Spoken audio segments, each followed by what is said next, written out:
मुख्यमंत्री तो खुद शामिल है इस चोरी में। ये जो चोरी हुई है बिना मुख्यमंत्री के संरक्षण के हो ही नहीं सकती। किसी ड्राइवर की, किसी चंदा उठाने वाले की इतनी हिम्मत नहीं हो सकती कि वो राम के मंदिर में बैठकर चोरी कर ले।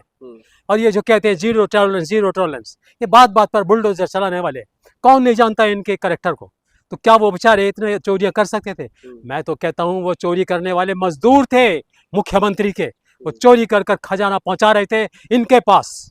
नहीं, आपको ऐसे क्यों लग रहा है जो मुख्यमंत्री जी इसमें शामिल? वो तो बार बार कह रहे हैं मैं राम भक्तों का आहत देख नहीं पा रहा हूँ, इसलिए जांच का जो है अनुमति हुई है, एसआईटी बैठी हुई है इस पर।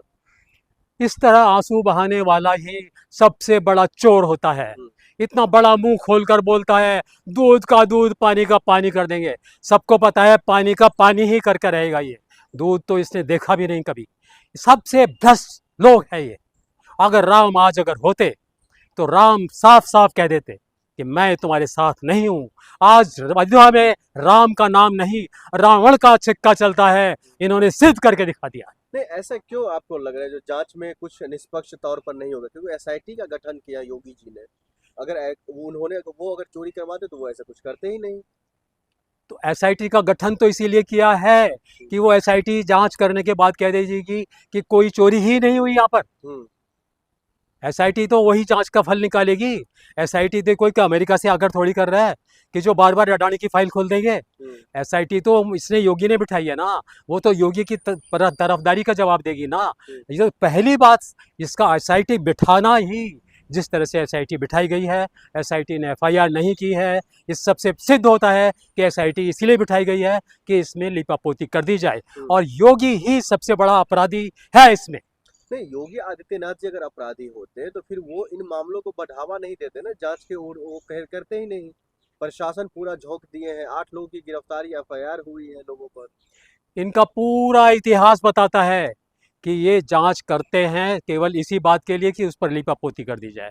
हर अपराधी के पीछे इनका हाथ होता है, हर अपराधी को बचाने में इनका हाथ होता है, हर जगह इनका शामिल पाया जाता है। और कभी भी कोई भी इन्होंने किसी भी अपराध में, किसी भी षड्यंत्र में, किसी भी घटना दुर्घटना में, किसी भी जांच में ऐसा नहीं साबित हुआ कि वहाँ पर निष्पक्षता से सिद्ध कर दिया गया हो कि कोई अपराधी पकड़ा गया। और बचाते हैं सबको, इसलिए इस बार भी ये निश्चित है, क्योंकि कांड बहुत बड़ा है। अयोध्या में चोरी होना, अयोध्या में राम के मंदिर में चोरी होना बहुत बड़ा पाप है, और इसको पाप को बिठाने के लिए तो सब कुछ करेंगे।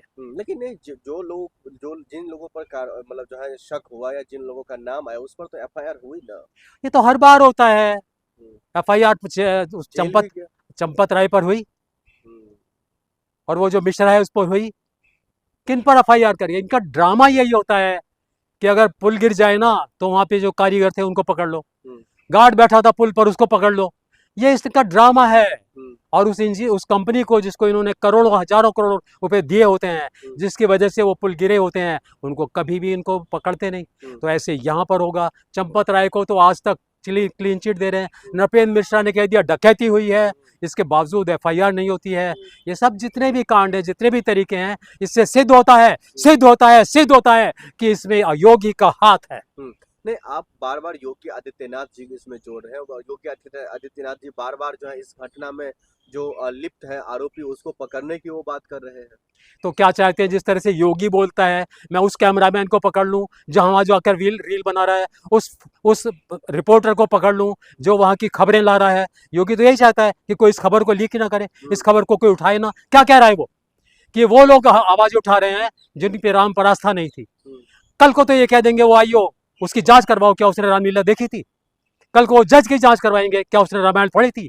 अगर उसने रामायण नहीं पढ़ी थी तो इनकी जांच नहीं कर सकता, इनके फैसले नहीं दे सकता। ये लोग तो नंबर 1 के भ्रष्ट लोग हैं। कौन लोग? मिस्टर योगी। लेकिन योगी आदित्यनाथ जी लगातार इन मामलों को लेकर सख्त दिख रहे हैं। और ऊपर एक बात और बोल दूं, आप तो अभी योगी योगी कह रहा हूं मैं तो सीधा मोदी जी का नाम लेता हूं, जिन्होंने ये बनाया था ट्रस्ट। केवल एक एक बंदा चुनकर इन्होंने भेजा था वहां पर। ये जिम्मेदारी क्यों नहीं ले रहे इन बातों की कि वहां पर इतना बड़ा कांड हो गया? एक आवाज आई है इनकी, एक शब्द बोले हैं ये चोर मौसेरे भाई हैं योगी और मोदी। इनका धर्म नहीं है, ये धर्म के नाम पर धंधा करते हैं। नहीं, अगर धर्म के नाम पर ये धंधा कर तो लगभग 80 लाख रुपया बरामद भी तो किए हैं। गलती हो गई भैया, गलती हो गई वो, वरना कह देते कोई पैसा ही नहीं पकड़ा गया, कोई चोरी हुई नहीं है। अब तो 80 लाख पकड़ा तो गया है ना, इसके बावजूद कह देंगे कि यहाँ कोई चोरी नहीं हुई। राम मंदिर बदनाम होता है, उसमें लूट हो, डकैती हो।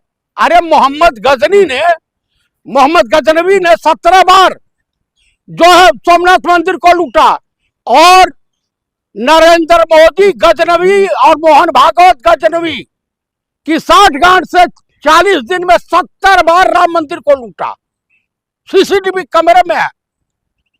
आप मुझे बता दीजिए किस तरह से होता है। हाय हाय, राजनाथ सिंह को देखिए, झूठा आदमी, बक्कार, छतरी के नाम पे कलंक।